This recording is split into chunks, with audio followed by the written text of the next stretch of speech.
When I was 18, my father told me that I had an aristocratic fiancé in the city, and his name was Preston. When I transferred to Preston school, dreaming of a beautiful romance with him, he looked down on me for being a country girl and refused to honor the engagement. So he deliberately misled me into thinking that the needy student was actually him. He thought I would look down on that poor student and therefore call off the engagement on my own. But he didn't know that I was a sucker for good looks. The moment I first saw the poor student, I fell for him at first sight. Later, Preston, burning with jealousy, came up to me and said, "Hi, Lily.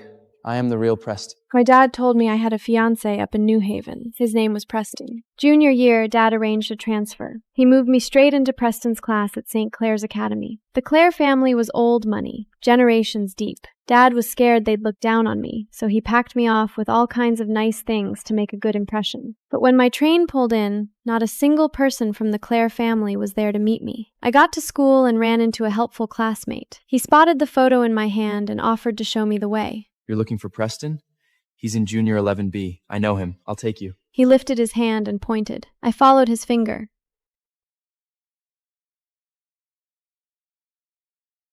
I looked down at the photo, looked back up at him. In my ear, the classmate's voice landed like a gut punch.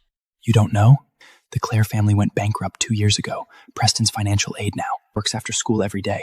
Sometimes he can't even afford to eat." I looked at Preston in surprise. The Clair family went bankrupt? That news didn't make it back to the town I'm from. To avoid debt collectors, the Clair family changed Preston's name, and now he goes by Jece at school. However, due to improper storage, Preston's face had turned too blurry to make out. So without a second thought, I trusted what that kind classmate said.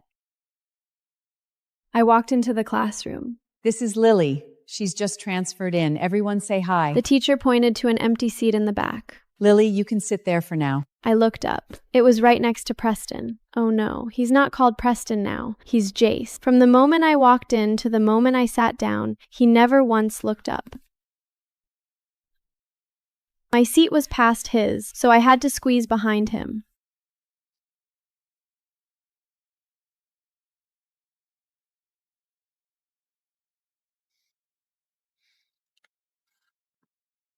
Oh my god, he actually picked up that dirty bread. Dirty bread? That's nothing. I once saw him digging through the trash. My heart ached as I looked at Jece. So this was what it had come to. The boy in that photo, who'd looked like he owned the world, really couldn't afford a decent meal. I bit my lip, sat down, and said quietly, "Sorry, I didn't mean to." He still didn't look at me. I leaned slightly toward him. "I'm Lily. Do you remember me?" We'd met once. He was 6. Back then, he was so pretty it almost wasn't fair. I was absolutely gone for him on the spot. I brought him to see my grandpa's new foal, but the little thing kicked him square in the ass. He was laid up for 2 days and was so pissed off that he never said another word to me. I hadn't expected him to still be this good-looking, all these years later. My sudden closeness startled him. He leaned back slightly and looked down at me. "I'm your fiancé. You remember, right?" Jece choked on that, pressed his lips together and coughed into his hand. I immediately started patting his back. When he recovered, he looked at me with an expression I couldn't read. "You've got the wrong person." I figured. Maybe too much time had passed and he'd forgotten me. Or maybe bankruptcy had knocked something loose in him, changed how he was. Either way, we could just start over, new friends. So I smiled and held out my hand. "Let's get to know each other again. My name is Lily." I expected him to ignore me again, but this time he spoke, still as cold as ever. "Jece." Preston, done. That girl is not the sharpest. She believed every word. I told her what you said, pointed at the desk to put Jece, told her the Clair family went bankrupt and he can't even afford to eat. She literally gasped. She even saw JC's gross steel bread thing. I mean, who still eats like that? Is she gonna go full charity gob on him? I'm calling it. 3 days, tops. She goes running back to Daddy to call off the engagement. She actually bought it? Yep. I looked at the photo she had. Just a side profile of you. Honestly, Jece could pass. She had no idea.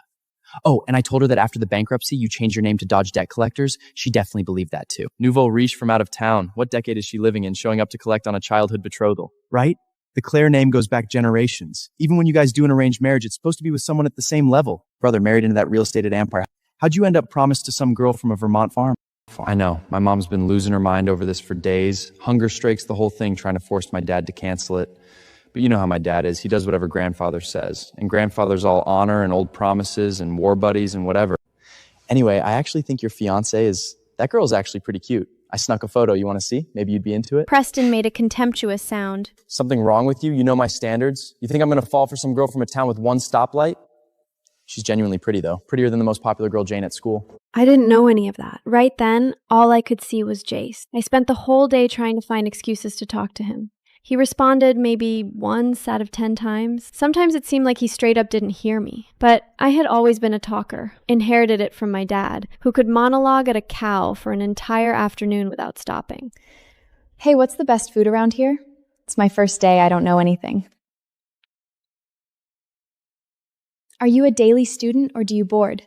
Wait, why is this problem different from how we learned it back home? Where do you fill up your water bottle? I'm dying. Jece could only take so much. Eventually, he'd answer in an undertone. Pay attention to class. Then, a beat later. Water's by the door of room 4, not until the bell. By the time the bell rang, I'd already forgotten about the water. I had to call my dad. I told him the Clare family went bankrupt. He was genuinely surprised. What happened? Doesn't matter, sweetheart. It doesn't matter. We don't abandon people when things get hard. That's when you see who someone really is. If you actually like this boy, we'll figure it out. We've got enough. I nodded onto the phone. It wasn't really about liking him that much. It was more that Jece seemed like someone who needed help. And out of everything in my life, the one thing I had plenty of was money. In the year I was born, my dad found a small notice in the corner of the newspaper about the deregulation of farms, and then he took a gamble and bought an abandoned farm in our small town. By the time I was in middle school, the farm was expropriated by the government, and our family made a fortune as a result. Then the internet boom hit. My dad didn't understand any of it, but he understood writing checks. We didn't have the kind of history the Clare family had. By any measure, we were nouveau riche. But the upside of being nouveau riche was that my dad handed me debit cards the way some people hand out business cards. I could have bought out the karaoke bar where Jece worked his night shift. I didn't. I'd spent days carefully, casually gathering intel before I found out which one it was. Jece at karaoke was different from Jece at school. Looser. His clothes were more casual. Even his hair sat differently.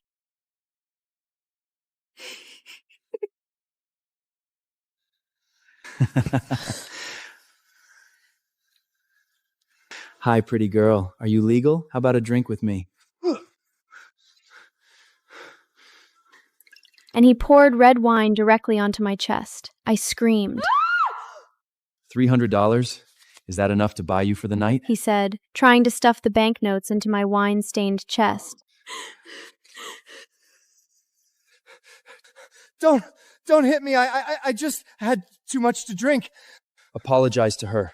The drunkard promptly apologized to me. Sorry, I didn't mean it. I shouldn't have insulted you. Jece let him go, and he staggered away, clutching his neck. Jece turned around, took off his shirt, and draped it over my shoulder. He grabbed my hand and led me away. I stared at him in a daze. I had always thought that I was the one who came to save the bankrupt Jece. I never expected that he would also step up to protect me. The way he was just now was very charming. I had to admit, my heart was beating a little fast. Who told you to come to a place like this? You hungry? Oh, I just bought too many. The guy at the counter said they expired tonight. I can't finish them all. It'd be a waste. Help me out. I'd done my research. After school every day, Jece worked at least 3 jobs. First, the flyer ships to the corner, then setting up a stall to sell pasta, then this. He sold each serving for $3 and never touched a single one himself. Lunch was whatever bread he'd packed that morning, or whatever snacks karaoke customers left behind. I'd spent the past few days working my way into conversations with classmates asking about him. Most of them told me to keep my distance. He's weird, they said. Always dark, keep to himself, never looks up from his work, never talks to anyone. Someone else mentioned he had a mom with kidney disease and a younger sister with a disability. That was strange. I'd thought the Clare family's mother was perfectly healthy, but I couldn't ask Jece about it. I didn't want to hurt him. Why are you doing this? He was holding the sandwich, looking down at me. Because it's a bribe, obviously. Jece, this sandwich isn't free. Tomorrow you're going to keep helping me with study. My dad said that if I don't get into a good school, he'll break my legs. I'd glanced at his test paper that afternoon. The man got a perfect score. Don't you mind that I'm dirty? My eyes went wide. Are you serious? I leaned in and made a ridiculous show of sniffing around his neck. Jece went completely still. Jece, do you not know how clean your mom gets your clothes? I sit next to you every day. When the breeze comes through, all I smell is laundry soap. Look at me. I'm way dirtier than you. Would you ever hold that against me? In the dim light, I watched his throat move. After a moment, he shook his head. I lifted my chin. That's more like it. I'm your fiancé. My mouth veered right. I stopped just in time. Jece clocked out early and insisted on walking me home. He tucked a copy of his notes into my bag on the way out. We were almost to the gated community when I made a quick decision and steered us down a different street. The houses over that way were smaller, more ordinary. He'd lost his family's estate. Walking him past a row of mansions felt unnecessarily cruel. This is me. I pointed at a random house and then waved him off. You should head back. Jece looked up at it, then reached over and patted the top of my head.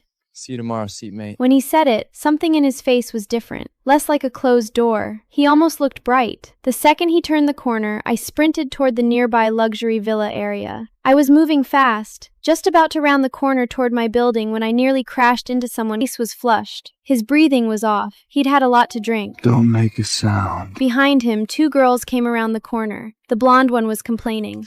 Where'd he go? I swear I saw him come this way. The dark-haired one. Jane, your seduction plan was way too intense. You scared him off. Whatever. Missing a chance to hook up with the school beauty, that's Preston's loss. Let's get back to the party. When the two girls were gone, I looked at the boy in front of me. Your name is Preston? Preston had a very good-looking face, young and precise, something familiar about it. And you're... I murmured. What a coincidence. You're actually called Preston, too. Sorry. No worries. He clocked my uniform and called after me. You go to St. Clair's? Yeah. What's your name? At this time, my dog blew through the garden gate at full speed and launched itself at me. I forgot about everything else instantly, ran toward it, scooped it up, and was gone around the corner before the sentence finished. He stood there. When he caught up, there was no one. He lifted his hand slowly, thought about the moment he'd caught her waist. If the girl at the party tonight was her, then he would be willing to accept her seduction. Preston opened the group chat. Does anyone at school know a girl? Long hair, tall, really big round eyes, little mole on her nose. Anyone seen her? What happened? You meet someone new? Love at first sight? No way. Preston's standards are insane. He won't even look at the most popular girl at school. He's not falling for anyone at first sight. Preston staring at those 4 words. Love at first sight. Shut up. He typed. Just tell me if you've seen her. I've seen long hair, I've seen big eyes, I've seen tall, just not all 3 at once. Hey, I'll do a sweep tomorrow. She goes to St. Clair's, she can't hide forever. Preston typed back lazily. Finder's fee if you pull it off. Preston was the kind of person who'd grown up with everything and knew it. Good-looking by nature, confident by default. Whatever he'd ever wanted, he'd always found a way to get it. After class, Jece bent down and took the broom out of my hands. Sit down. The setting sun turned the classroom windows honey-colored. Jece gripped the worn, smooth broom handle and swept the clubroom floor with easy, practiced strokes. Do you do cleanup duty a lot? I sat on the windowsill and swung my legs. He made a sound of agreement, explained quietly. Someone pays for it. $10 each time. I couldn't help but exclaim, What? He glanced at me, looking embarrassed. I didn't mean it like that. I jumped off the windowsill and grabbed the mop leaning against the wall. I mean, $10 for a classroom this size? That's highway robbery. My dad would never pull something like that. Jece didn't say anything. He just smiled. Outside the window, the cicadas suddenly got very loud. Jece looked down at the floor. Something about the tedious cleanup duty felt, just then, a little less unbearable than usual. When we finished, Jece started heading toward the school gate. He turned back. I wrote out today's problem-solving approach on the back page. You can go over it again tonight. Anything you don't get, I'll explain tomorrow. I wasn't really listening. Can I come with you to set up the stall? Jece paused, chose his words carefully. Everyone's fighting for evening time to study. It's easy to fall behind if you don't. In the end, Jece still didn't say yes. He looks really afraid that my grades might drop. By the time I found the cart on my own, he was already there, apron on, hunched over the stove, making pasta for a customer. Jece spotted me. His spatula stopped for half a second. What are you doing here? Is that a classmate? A gentle voice came from beside him. Are you one of Jece's classmates? I followed the voice. Jece's mom. Illness had worn her face thin, but you could still see she'd been beautiful. Good bones, pretty eyes. Hi, I'm Jace's seatmate. I smiled. She looked genuinely pleased. The faint white of her hair caught warm and bright under the yellow light. Sweetheart, are you hungry? Jake doesn't really have classmates come by. Let me make you a serving. You should try it. Jece gently stopped her, glanced at me. You sit. I'll take care of it. I smiled at him, eyes curved. Jece put together a serving of pasta quickly. I looked down at the bowl and realized he'd made me the deluxe version, loaded with toppings. There was something a little anxious in Jace's eyes. Try it. See if it's okay. I have to say, the man could cook. Just looking at it makes your mouth water. I took a big bite, gave him a thumbs up immediately. A little while later, I was sitting there hugging the bowl with red eyes, staring at him. Jece, why does your food taste like my mom's cooking? I miss my mom. Jece saw my eyes and went completely flustered. I'm sorry. Are you okay? He was frowning, watching me, worried. He looked so earnest like that. Nothing like the version of him at the karaoke bar. I smiled, suddenly. Jece, you're a good person. I know you're going to get back everything that belongs to you. Jece blinked slowly, a little confused. Everything that belongs to me? He looked at me, as if asking, does that include you too? This weekend, I didn't go to see Jece. My hands were itching. I tracked down a racing club on the edge of the city. I hadn't touched a car since I got to Newhaven. I walked up to the door and got stopped immediately. Sorry, miss. We're closed today. Private event. I pointed at the sign out front. That says you're open. Our staff made an error. We apologize. I deflated. I'd spent 3 days finding this place. Then a familiar face appeared in the doorway. His expression shifted the moment he saw me. You again. I stared at him for a second before I placed him. The guy from the gated community. The night I nearly knocked him over. You race? Like he'd found something unexpected. I nodded. Looks like I can't today, though. He lifted a hand. The manager who'd been arguing with me gave a small nod and disappeared. Preston looked back at me. One race. I haven't seen many girls out here. Consider it a welcome. He smiled. Think of it as making a new friend. Come back anytime after this. I shrugged and accepted. I've never turned down a challenge. The light went green and both cars launched almost simultaneously. From the corner of my eye, I watched his car through the first bend. The precision was something else. He wasn't taking the standard outside, inside, outside line. He cut straight to the apex, hugging the inner edge, rear end drifting wide, blue smoke from his tires bursting across my path. Professionally trained, and not just recently. I smiled, cranked the wheel hard, still not quite enough to beat me though. When the finish flag dropped, I didn't see his car. I pulled into the rest area. My phone rang. Hey, kid. That Jece guy, his cart just got hit. I'm watching right now. You coming? I couldn't be with Jece 24 hours a day, so I hired someone to keep an eye on him for me. I hung up, changed fast, and ran without saying a word to anyone. By the time Preston made it to the rest area, I was gone. Where'd she go? Preston looked at the manager. Left. Said she had something. Didn't wait a second. The manager thought he was being helpful. Mr. Clare, I've never seen you hold back like that before. Going that far for a girl, letting yourself lose face like... Preston dropped his helmet and walked away. Hold back. He hadn't held back. He'd gone all out and lost. Lost to a girl. Fair and clean. He wasn't angry about it. He was actually smiling a little. He genuinely liked her. Preston opened the group chat and sent a photo. See that? Fate. Ran into her again today. Pretty, right? Even prettier behind a wheel. I'll bring you guys to watch sometime. Chat blew up. Half of them complimenting the photo, the other half roasting Preston for finally catching feeling. Connor went quiet for a long time, then dropped a picture into the chat. You're cooked, Preston. That girl you're into, isn't that your fiancé from out of town? The nouveau riche one. Look at both photos. Same person, right? And from what I know, she genuinely thinks Jece is you. Has been treating him like royalty. You absolute disaster. Oh my God. Preston sat up straight, opened Connor's photo, looking back and forth for a long time. Finally, slowly, he typed, Say that again.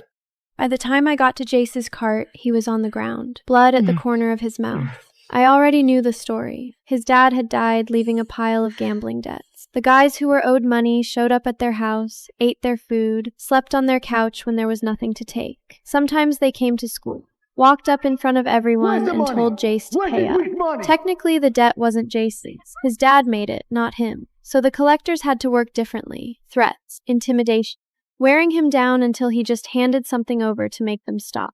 The man with the scar on his face looked me over when I walked up. He laughed. Oh, a girlfriend now? I figured he was spending his money somewhere. Why else can't he scratch together $5,000? He reached down to grab Jece by the collar. I didn't think. I kicked him. Hard. Low. You little... Cops are on their way, I said. I'd already called the cops on my way over. Right on cue, sirens in the distance, getting closer. The group scattered, all except the scarred man, who I was still holding on to. He wasn't going anywhere. We didn't leave the police station until nearly midnight. Jece had been chipping away at his father's debts for years. The last amount left, principal plus interest, came to $35,000. I paid it off quietly, without telling him. Does it still hurt? I pointed at his face. His cheek was swollen high, a red handprint still visible against his pale skin. Jece shook his head. He slowed his pace and stopped, tilted his face up toward the sky. I looked up with him. You see that? He held out his hand, palm open. The moonlight's so bright tonight. Why is it falling on me? Oh, wow, you're right. I didn't even notice. It really is huge tonight. Perfectly round. Jece, it looks exactly like a pie. Are you hungry? I'm starving. Jece had been watching me. He laughed quietly and nodded. We didn't eat pie that night. We ended up eating Jace's deluxe pasta instead. Next morning, I got to class early, like always. While no one was looking, I reached into my bag and pulled out the breakfast my housekeeper had made. I was going to slip it into his desk. A pair of hands appeared and took it clean out of my grip. I stared at my empty hand, looked up ready to argue. A very good-looking face. You? I squinted at him. Why are you taking my sandwich? Preston's smile stuttered. Then something almost like hurt crossed his face. Lily, you forgot me. I'm Preston. I stared. Wait, you're also named Preston? You were 6. You took me to see the roosters at your grandpa's farm, and one of them bit me on the backside. You seriously don't remember? Something cold dropped through my stomach. You're Preston? I looked at Jace's desk. Then he's... Jece, don't tell me you thought he was me this whole time? I dug out the address I'd kept tucked against my body, showed it to him. But I checked. There was no one there. Whoever gave you that address got it wrong. But listen. He leaned in slightly, mock serious. Lily, look carefully. I'm the one you're engaged to. I'm Preston. I'm the one with the childhood promise. Someone messed with your head and pointed you at Jece. I scratched the back of my head. I'm sorry. The classroom was filling up. People noticed Preston. Is that Preston? Didn't he transfer out? When did he come back? It's fine. I'll pick you up after school. My grandfather's been wanting to meet you. Okay. I turned around. Jece was standing just inside the door. I didn't know when he'd come in. One hand on his bag strap, his eyes were on my face. The light in them had gone to pieces. He'd heard everything. The whole first period, Jece didn't say a word. He went straight back to how he was the day I arrived. Head down, closed off, like none of it had happened. I lasted about 40 minutes. I picked up my pen and jabbed him in the arm. Hard. He turned almost instantly. I caught the flash in his eyes before he could put it away. God, just like Biscuit. Someone was rotten. They lied to me on purpose, told me you were Preston, and made up a whole story to go with it. That's why I got it wrong. He said nothing. But the time we spent together wasn't fake. None of that was made up. Right? Still nothing. You can't just abandon me? I didn't even know why I was this worked up. You promised to help me get into a good college. You can't quit halfway. If I don't get in somewhere decent, I swear I will make your life very difficult. Jece suddenly bent down and started digging through his desk. After a moment, he came up with a thick notebook, set it in front of me. These are the classic problem types from the past few years of math exams. I've worked out several solutions for each one. Red is the simplest approach. It covers most similar problems. Blue and green are more complex, but if you understand the logic behind them, you can handle every problem in that category. He was gripping the notebook tightly. His fingers had gone white. He'd spent the entire period thinking it through, auditing himself. What did he have? What could he offer? What was he actually worth compared to anyone else? This was what he'd come up with. A handwritten notebook. Cheap and useless, he probably thought. He paused, then said, It's okay if some of it's hard to follow. I'll help you. He looked at me. When he smiled, there was something like starlight in it. Lily, I'll help you. Whatever you want to do, I'll help you. I took the notebook. It was heavy. His handwriting was small and neat and beautiful. Thank you, Jece. That meant he was still willing to be my friend. I pressed the notebook against my cheek. I'm going to read every page. And we're still walking to school together. Jece hesitated, then nodded, just barely. During the break, I called my dad. Hey, the Clare family didn't go bankrupt. I had the wrong person. What? That's good news. Saves you from worrying your guts out all day long to the point you don't even have time to call your dad. He paused briefly. Well, this local Marriage business. Gonna be hard to negotiate now, huh? Last bell rang. I habit tapped Jece on the shoulder. He didn't move. I followed his eyes to the classroom door. Preston was standing there. I didn't know when he'd arrived. Preston caught my eye and tilted his head slightly. Easy tone. Ready? Driver's out front. I remembered then. Grandfather Clare had called me at lunch. I had agreed to go visit. Jece dropped his gaze and quietly packed up his bag. Low voice. It's fine. I can get back on my own. I looked at him. Something nagged at me I couldn't explain.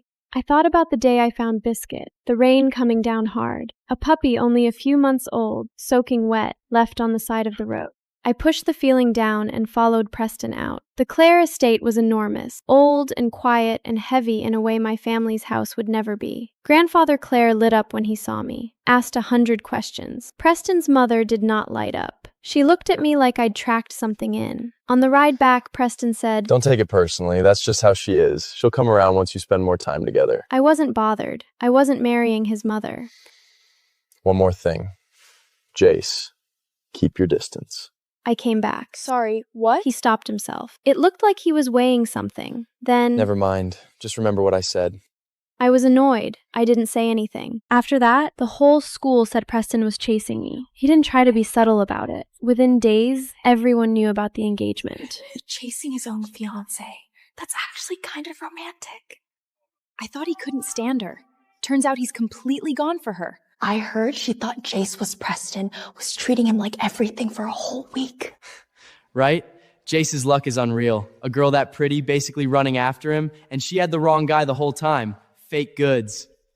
They made sure Jece heard every word. After gym, I couldn't find him anywhere. I checked every spot I knew. Nothing. I was passing two girls near the equipment hallway. Tyler and his guys locked Jece in the equipment room, said they wanted to teach him a lesson. Should we tell someone? Tyler's dad knows the principal, so it's not really worth it for us, not for Jece. I was already running. Preston stepped out of nowhere and grabbed my arm.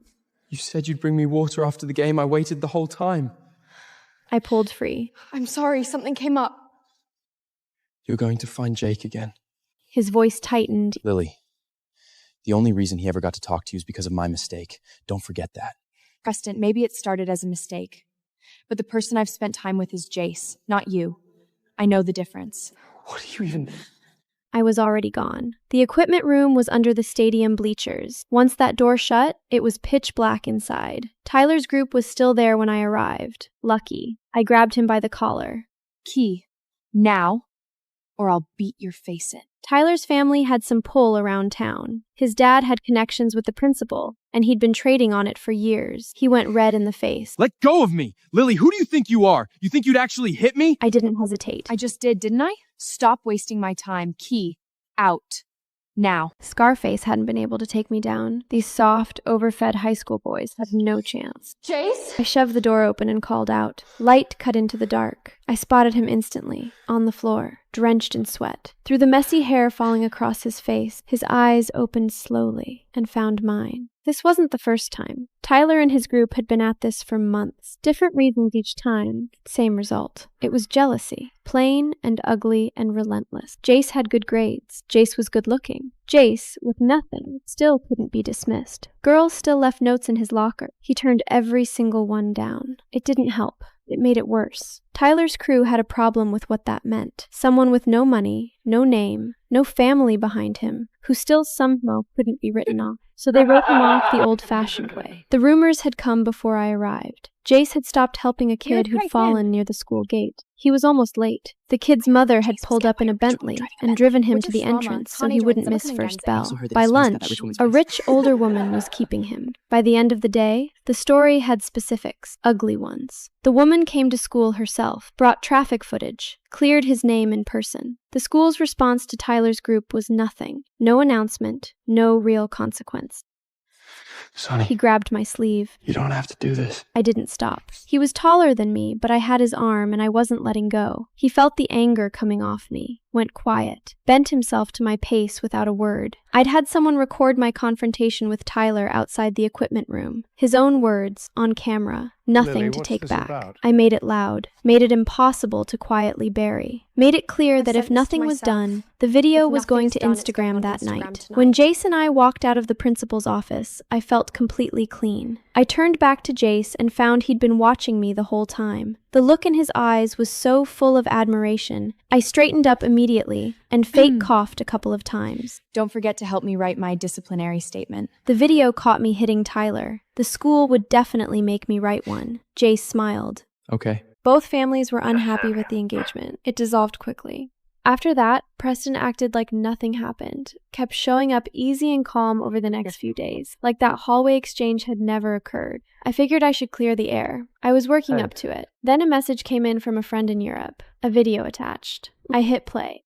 A loud bar somewhere. The guy talking at full volume. You want to know what's actually funny? Just to be heard over the noise. That guy, Preston, just to shake off his fiancée from out of town, actually had me go trick her. And then somehow, out of nowhere, this idiot falls for himself, the girl he'd never even met. Now he's chasing her all over the place, and I've basically been exiled for my trouble. Whatever. For my boy's happiness. Worth it. Everything fit now. The strange thing was, my first reaction wasn't anger. It was relief. I was glad. Genuinely glad that the first person I'd stumbled into was Jece. I closed the video and looked over at him. Afternoon light through the window, catching the side of his face. I tapped his arm with my pen. He set his pencil down and turned to look at me, fully. Yeah? The way he always did. Like even the smallest thing I said was worth paying attention to. I studied his face carefully. He'd filled out since September. He looked better. I'd fed him well. My dad's coming to Newhaven. I watched the alarm flicker across his face and felt quietly satisfied. My dad was coming to end the engagement. Both families were unhappy with the engagement. It dissolved quickly. By the time Preston found out, the paperwork was already done. I heard he drove home at full speed that day and had it out with his parents. He came to find me a few days later. You actually like Jece. Like he was working through a fact that refused to compute. There's not one thing about him that is better than me.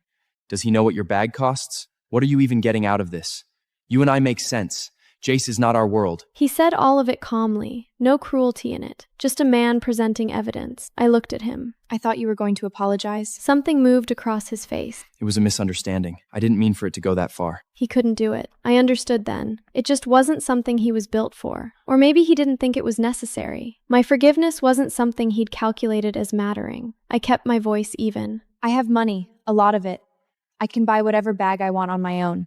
I'm not going to marry someone just because they can afford things I can already afford myself. If I go broke someday, I'll buy cheaper bags. Either way, I'll be fine. I've always been fine. I like Jece. Whatever he gives me, I'll like it. Preston, I'm genuinely not angry about what you did. It barely registered, but what you pulled isn't a one-time thing for you. It's just who you are, and that follows a person. I feel sorry for you, I really do.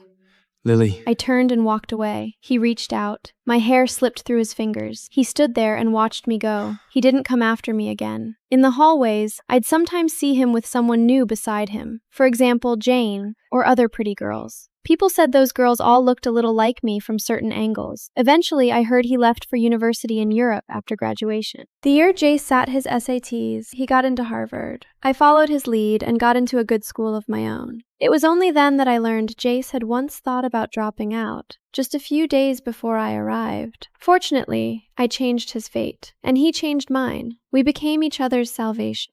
Years later, Jece won the highest prize in theoretical physics. When the interview video was released, everyone was astonished by how young and handsome the winner was. Those who knew him found it even harder to understand. How could someone who spent his days rushing between research institutes and unknown places still have the energy to produce such groundbreaking work? Only I knew the reason they couldn't understand was because they had never seen Jece back in high school. In the final segment of the interview, the reporter asked him, "Is there anyone you would most like to thank for this award?" On the big screen, Jece's composed and gentle face appeared. He spoke softly, firm and tender. My wife. Jece's gaze seemed to look right through the camera. She was the hero of my youth. She was like a beam of light, long and brilliant. From then on, she swept away all the darkness in his life.